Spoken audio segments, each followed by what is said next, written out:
Oi, segundo ano, tudo bem? A Prof. Rafa tá aqui hoje para dar uma aula muito legal para vocês. Na aula de hoje, a gente vai falar um pouquinho sobre as linhas e de que forma os artistas utilizaram as linhas na arte.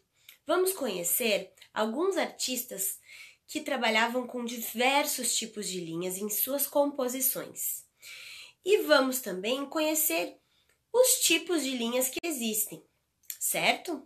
Então, vamos começar. Então, gente, a gente vai falar um pouquinho agora sobre as linhas, certo?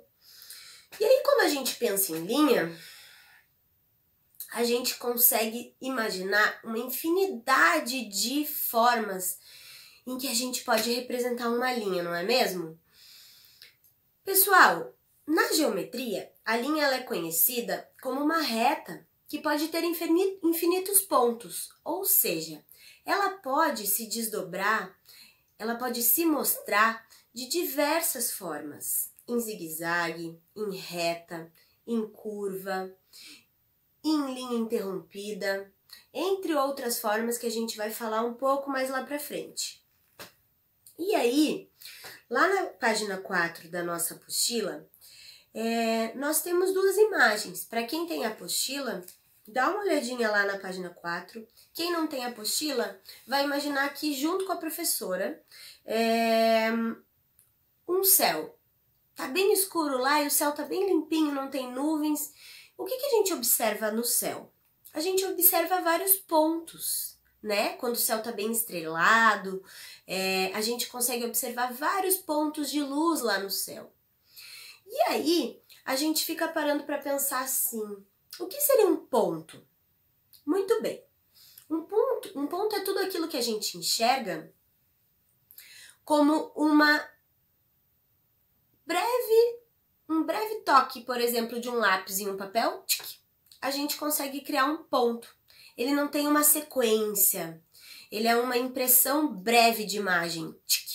Então, se eu pego, por exemplo, uma canetinha e eu coloco lá no meu papel e tiro rapidinho, eu vou criar um ponto.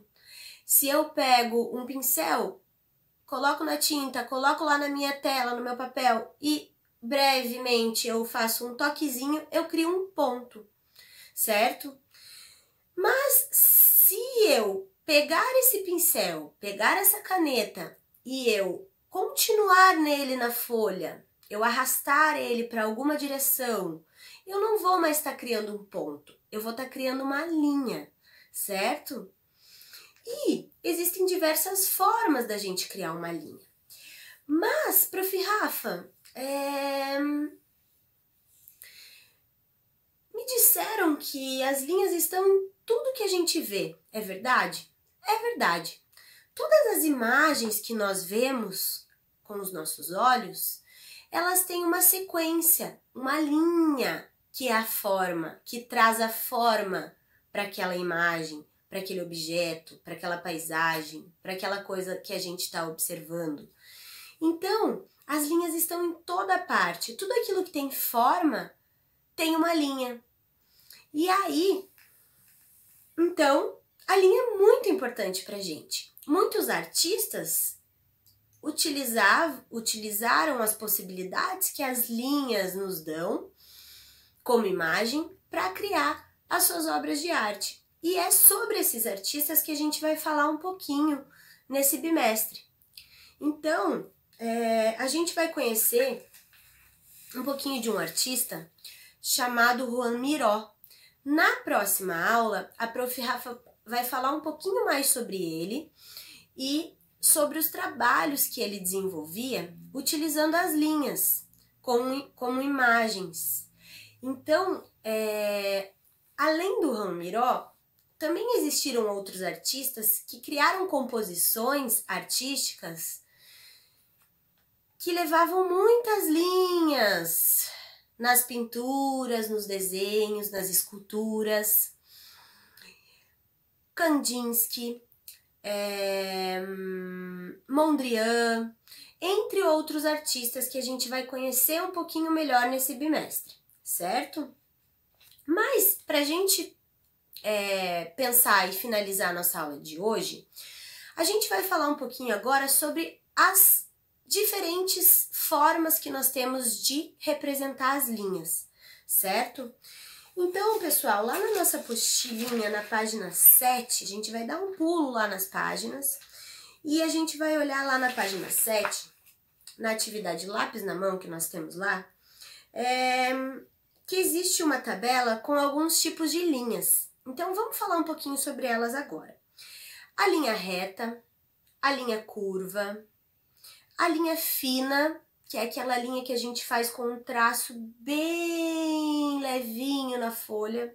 A linha grossa, que é aquela linha que a gente faz com um traço mais pesado, ou então que a gente pinta mais, deixa ela mais forte. Temos a linha aberta, que pode ser uma linha que não tem, que acaba, um semicírculo, por exemplo. Temos a linha fechada, que pode ser, por exemplo, um círculo, uma linha que encontra-se em dois pontos, a gente pode chamar de linha fechada. Temos uma linha contínua, que é aquela linha que continua sempre da mesma forma, como, por exemplo, a nossa linha do horizonte. Quando a gente vai lá na praia, a gente observa lá o mar, a gente consegue ver muitas linhas também. E a linha do horizonte é uma linha que os artistas usam como referência para criar as paisagens, certo? A gente vai falar sobre isso também mais lá para frente. E temos também a linha interrompida, que é utilizada de diversas formas também. A gente olha lá esses tipos de linhas todos os dias. Se a gente for dar uma volta de carro lá com o nosso papai, com nossa mamãe, e a gente observar lá no chão da rua, a gente vai ver que todas as ruas, elas são sinalizadas por linhas. E essas linhas, elas indicam de que maneira a gente deve se comportar no trânsito. Então vejam que a linha, ela pode ser utilizada além de uma linguagem artística, uma forma da gente criar desenhos e imagens, ela também pode ser utilizada para nos orientar. Então, quando a gente pensa no mapa também, a gente vai ver diversos tipos de linhas que servem para nos orientar, para delimitar países, oceanos, entre outros símbolos que contém no mapa. E aí, pessoal, agora que a gente já pensou nas várias possibilidades que existem de a gente representar as linhas, a gente vai voltar lá para aquele artista que a Prof. Rafa falou hoje, para o Juan Miró, e a gente vai observar uma obra dele que está lá na página 6. Como eu disse para vocês, na próxima aula a gente vai se aprofundar um pouquinho mais no trabalho desse artista, que é muito legal. Mas a gente vai observar que ele usa muitos tipos de linhas ali no trabalho dele, como essas que nós falamos agora, linhas abertas, fechadas, grossas, finas e pontos também. E para a atividade de hoje, eu vou dar uma proposta para vocês que é a seguinte. Eu quero que vocês criem um desenho, mas esse desenho ele tem que ser composto por vários tipos de linhas.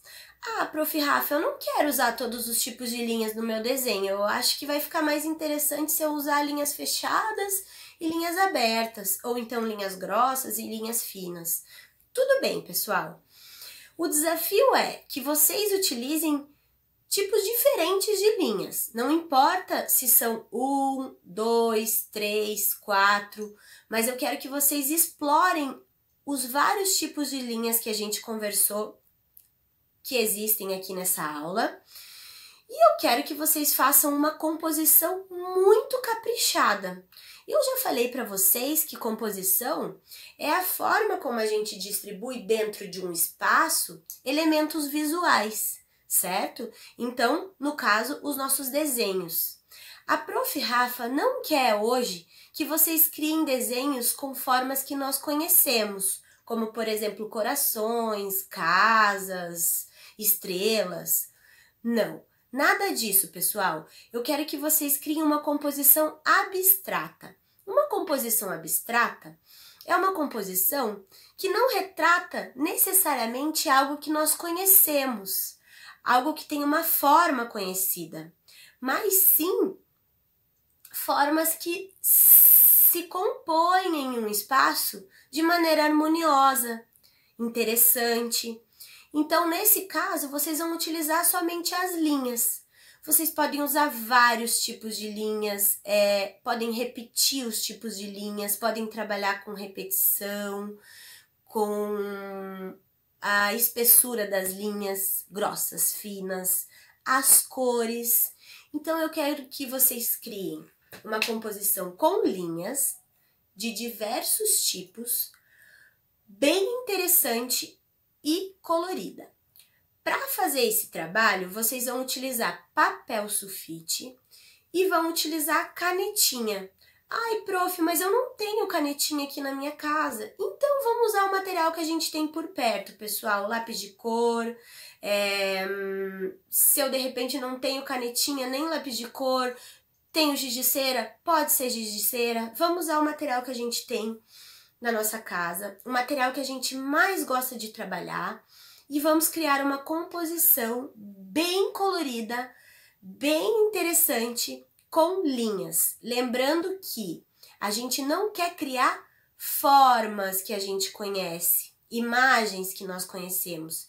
Nós vamos preencher o espaço da nossa folha somente com linhas, mas linhas de diversos tipos, ok? Deu para entender?